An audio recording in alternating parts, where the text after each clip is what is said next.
Welcome to Prabhat news. భారతీయ విద్యార్థులు అమెరికాకు బలమా భారమా? విదేశాలలో చదువుకొని అక్కడే కొలువు సంపాదించుకోవాలనుకుంటున్న భారతీయ విద్యార్థులకు ఇప్పటి వరకు అమెరికా ఒక స్వర్గధామం. డాలర్ల పంట పండించాలన్న కలలతో లక్షలాది మంది భారతీయ విద్యార్థులు అమెరికాలో విద్యాభ్యాసం చేస్తూ పార్ట్ టైం ఉద్యోగాలు లభిస్తుండడం, ఆ నగదును ఫీజుల రూపంలో చెల్లిస్తుండడం పరిపాటిగా మారింది. చదువు పూర్తయ్యాక 3 ఏళ్ల పాటు ఆప్షనల్ ప్రాక్టికల్ ట్రైనింగ్ కింద ఉద్యోగం చేసుకునే వెసులుబాటు ఉండడంతో అధిక శాతం భారతీయ విద్యార్థులు ఆ దేశానికే మొదటి ప్రాధాన్యతనిస్తున్నారు. ఆ తర్వాత H-1B వీసాల కోసం ప్రయత్నిస్తుండడం, కొంతకాలానికి గ్రీన్ కార్డును పొందడం, ఆ తర్వాత అమెరికా పౌరసత్వాన్ని అందిపుచ్చుకోవడం ఇప్పటి వరకు జరుగుతున్న విషయాలు.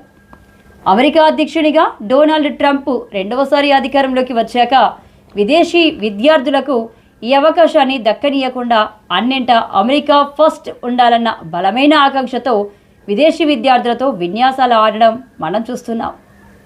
అదే సందర్భంలో అమెరికా అధికార యంత్రాంగంలో కీలకమైన స్థానాలలో భారతీయులు ఉండడం, వారి సేవలను అమెరికా పొందడం చూస్తూ ఉన్నాం.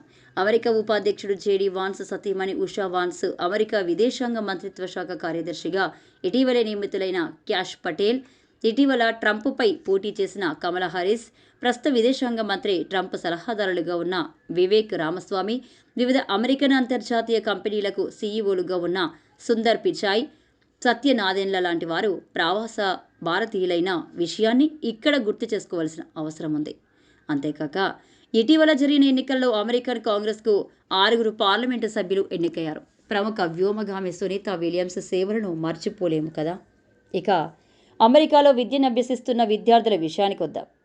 2023-24 సంవత్సరంలో అమెరికాలోని అంతర్జాతీయ విద్యార్థుల్లో భారతదేశానిది ప్రథమ స్థానం. అక్కడ భారతీయ విద్యార్థులు 3.30 లక్షల మంది ఉండగా వారిలో 56% మంది తెలుగు విద్యార్థులున్నారు. అంటే 1,85,000 మంది విద్యార్థులున్నారు. అయితే ఇక్కడ ఒక అంశాన్ని చర్చనీయాంశంగా పేర్కొనవచ్చు. అసలు భారతీయ విద్యార్థులు అమెరికాకు బలమా భారమా అనే అంశాన్ని ప్రభాత్ న్యూస్ చర్చించదలుచుకున్నది. ఇందుకు ముందుగా ఒక అంశాన్ని చెప్పాలి. ఆ దేశ హోంమంత్రి ఇటీవల ఎక్స్లో ఒక పోస్టు పెడుతూ అమెరికా వీసా పొందడం, అక్కడ చదువుకోవడం, అమెరికాలోనే జీవించడం ఒక గొప్ప ప్రత్యేక సదుపాయం అంటూ చెప్పుకొచ్చారు. నేడు జరుగుతున్న పరిణామాలు అందుకు భిన్నంగా ఉన్నాయా అనడంలో సందేహం లేదు. మన దేశంలో కూడా చాలామందికి ఇటువంటి అభిప్రాయాలే ఉన్నట్టుంది. అక్కడ చదువుకోవడానికి అనుమతి లభించడం అంటే మనకేదో పెద్ద ఉపకారం జరిగిందని భావిస్తున్న వారు లేకపోలేదు. గత ఏడాది అమెరికాలో ఉన్న విదేశీ విద్యార్థుల సంఖ్య 11,26,690 మంది. వీరంతా 200కు పైగా దేశాల నుంచి అమెరికాకు చదువు నిమిత్తం వెళ్ళినవారు. వీరిలో ఇంతకుముందే చెప్పుకున్నట్లుగా 3,31,600 మంది భారతీయ విద్యార్థులు ఉన్నారు. అంటే 4వ వంతు పైబడి ఉన్నారు. మొత్తం విదేశీ విద్యార్థుల నుండి గత ఏడాది అమెరికాకు $4.38 బిలియన్ సమకూరాయి. ఇండియన్ కరెన్సీలో 3,76,680 కోట్లు అమెరికాకు చేరింది. ఇందులో భారతీయ విద్యార్థుల నుంచి 1,00,000 కోట్లు వసూలు చేసి ఉండాలి. వాస్తవానికి అమెరికాలో సగటు వేతనం $48,000. ఒక విదేశీ విద్యార్థి సగటు ఖర్చు $40,000.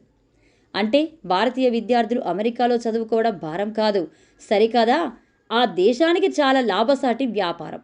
పైగా ఇంతమంది అక్కడ చదువుకున్నందువల్ల అమెరికాలో 3,78,000 ఉద్యోగాలు సృష్టించబడ్డాయని టైమ్స్ ఆఫ్ ఇండియా పత్రిక ఇటీవల వెల్లడించింది. అంతేకాదు స్టెమ్ కోర్సులైన సైన్స్, టెక్నాలజీ, ఇంజనీరింగ్, మెడిసిన్ చదివే విద్యార్థులు అమెరికాలో చాలా తక్కువ మంది ఉన్నారు. అందువలన ఈ రంగంలో అక్కడ ఉద్యోగాలు చేయడానికి కూడా విదేశీ విద్యార్థులు అవసరమే.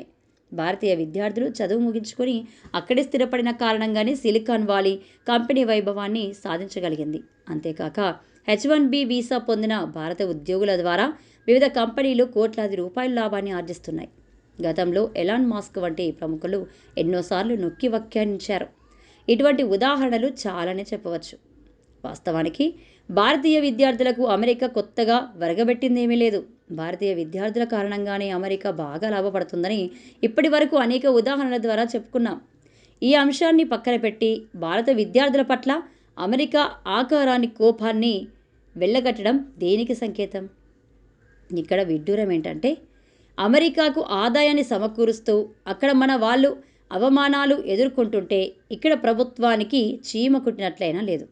అమెరికా నుండి ఎన్ఆర్ఐలు వేల కోట్ల రూపాయలు విదేశీ మారక ద్రవ్యాన్ని మన ప్రభుత్వానికి అందిస్తున్నప్పటికీ ఈ ప్రభుత్వం నోరు మెదపడం లేదు అనే అంశం భారతీయుల్లో బలంగా నాటుకుపోయింది. ఇలా ఉండగా ఈ పరిణామాల రీత్యా ఈ సంవత్సరం చదువు నిమిత్తం అమెరికాకు వెళ్లే విద్యార్థుల సంఖ్య బాగా తగ్గే అవకాశం ఉంది. 50 నుంచి 60% మంది విద్యార్థుల వరకు తగ్గవచ్చు అని నిపుణులు, ప్రముఖ కన్సల్టెన్సీలు తెలియజేస్తున్నాయి. ప్రత్యామ్నాయంగా ఎంఎస్ మెడిసిన్ చదువుకునేందుకు ఇతర దేశాలకు వెళ్లేందుకు సిద్ధపడుతున్నారు. సాధారణంగా మార్చి నుంచి ఆగస్టు దాకా అమెరికాలోని యూనివర్సిటీల్లో క్లాసులు ప్రారంభమయ్యేంత వరకు ఇండియాలో విద్యార్థుల హడావుడి బాగా ఉండేది. అలాంటి వాతావరణం ఇక్కడ ఏమాత్రం కనిపించడం లేదు. తద్వారా అమెరికా యూనివర్సిటీలకు, అమెరికా ప్రభుత్వానికి భారీగా ఆదాయం తగ్గిపోయే అవకాశం ఉంది. భవిష్యత్తులో ట్రంప్ ఎలాంటి నిర్ణయాలు తీసుకుంటారో, మన ప్రభుత్వ స్పందన ఎలా ఉంటుందో వేచి చూద్దాం.